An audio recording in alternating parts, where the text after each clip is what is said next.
Okay, as promised, here's part 3 of my homemade duck vortex. As you can see, if you've watched the videos all along, this is a lot different setup.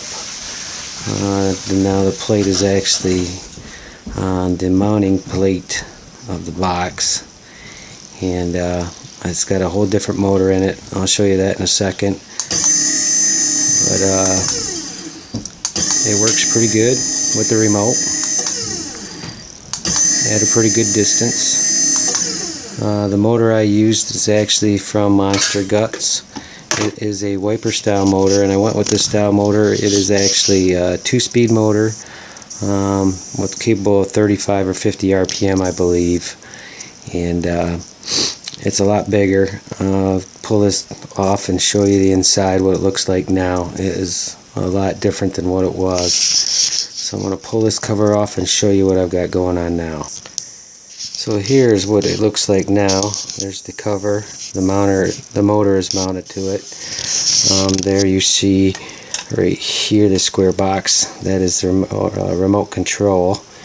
That is the wiper motor mounted to it.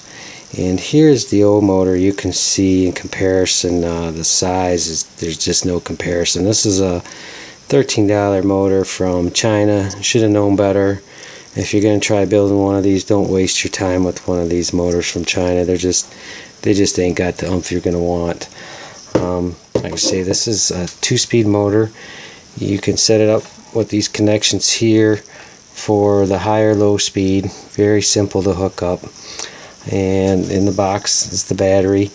I've got some of these foam pads cut that will go in there and kind of cushion the battery from moving around. Got a few extra holes from where the old motor was mounted on top right there, but I'll fill them in. Altogether, it's coming together pretty good. Pretty happy with it. Hopefully I'm going to give it a spin pretty soon with the rods and decide what speed I want to use. I might actually cut the rods down from 6 to about 5 foot. The extra RPM is going to help me.